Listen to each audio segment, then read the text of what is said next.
February housing starts and building permits out tomorrow morning, and existing home sales are out on Thursday. Fannie Mae has revised its 2025 30-year mortgage rate forecast higher to 6.8%, largely due to tariff uncertainty, they say.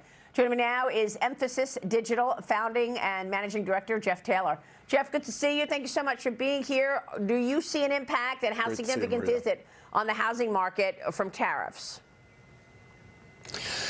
Good morning, Maria. Yes, absolutely. If you look right now, as far as potentially price for a house going up with the tariffs, it's a lot of uncertainty that's being brought around it. There's a couple things to take a look at. Right now in America, 15% of Americans still think that owning a house is the American dream. Right now, yet 62% think it's still very affordable with 5% down in this interest rate environment. So really just focusing on what's the most important to get people into a house and making sure people aren't reading the headlines but talking to their financial advisors is still a key point as you're looking to buy a house. Well, I mean, look, President Trump knows this is a major issue. This was one of his first executive orders that he signed, and that is to bring more supply onto the market. So once we get more supply, how far does that go in terms of fixing this situation? So obviously, the more supply, the more houses we're going to be able to build. Look, we still have, in America, we still have an incredibly solid housing market foundation. And this year, we're probably going to sell 2.6 million houses that have some sort of debt financing on them.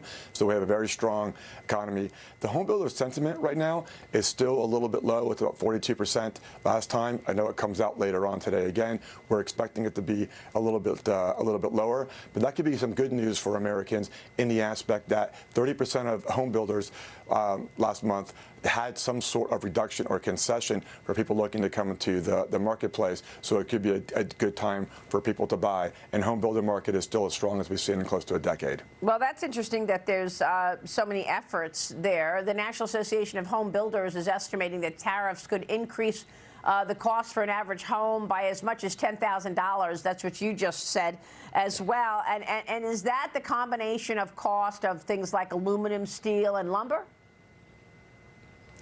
Exactly it, and also with drywall. So all those things are pulling into potentially what it could raise costs. And Sure. Again, the tariffs, we don't know exactly how it will play out over what period of time, but it definitely will increase costs, and also potentially with the deportations increase some of the labor force in America. And then at the same time, the other areas of policy like more supply, like deregulation, like the extension of tax cuts, create an easier situation for a home buyer.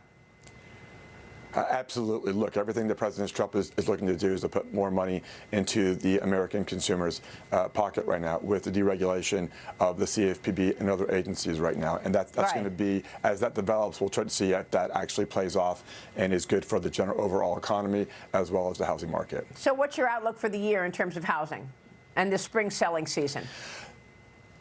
Yeah, so right now, at the current interest rates, we think that interest rates are going to be around 6.5% by the end of the year.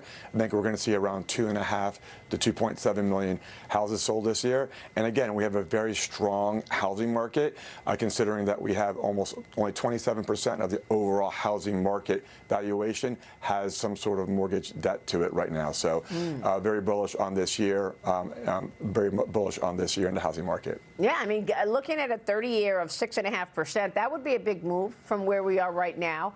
But still, of course, nowhere near the numbers that we were talking about, 10 years ago or so. But 6.5%, how significant will that be in terms of getting buyers into the market to take out mortgages? That's a great question. I think at 6.5% right now, people still believe getting a house is affordable if you can put 5% down. However, if we see a dip potentially to 5.5%, let's say that we do slip into a small recession or what have you, you could see potentially another 3 million come into the marketplace. And so that would be a much more significant movement over the course of the year. But 6.5% is still very doable, especially if you're a household income that has $125,000 in income and about $1,000 in monthly bills outside housing. All right, Cheryl, what do you think? Jump in here. With so many questions. I mean, I was first off with lumber prices, Maria. I mean, we're at 2.5-year highs right now with lumber prices. So I'm curious what the builders are going to do to offset that cost as they try to not pass that on to those new home buyers they're trying to get in because interest rates are at 6.5%. But the other thing for the home builders, and this is coming from Lee Zeldin and the EPA, one of their biggest concerns has always been the overregulation when they do try to, say, start up a new development in in Arizona, a Nevada, a New Mexico, a Florida. There's federal regulation and there's local regulation. Jeff, what is the biggest concern, and how do the builders make sure that these regulations are friendly this time around under this administration so that we can actually get meaningful housing built in this country, which we still desperately need? So it's a great question, and I think what the builders are doing right now is, as they see the regulation coming out, they're obviously trying to be very aggressive with pricing to the market for consumers to be able to buy these houses. So like I said a few moments ago, you have over 30% of home builders are making some sort of concessions to go ahead and get home buyers to continue to stay attractive and buying homes. And as regulations come up, look, some of those are going to drive up costs. Some of those might ease cost a little bit, and home builders are going to have to be nimble to understand what's coming to the marketplace and figure out ways to market their products to consumers so people still have the confidence to buy that house and do make that purchase the American dream in home ownership. Sure. Jeff, great to get your take on all of that. Thank you so much. Jeff Taylor joining us on housing. Thank you, Maria. Quick break.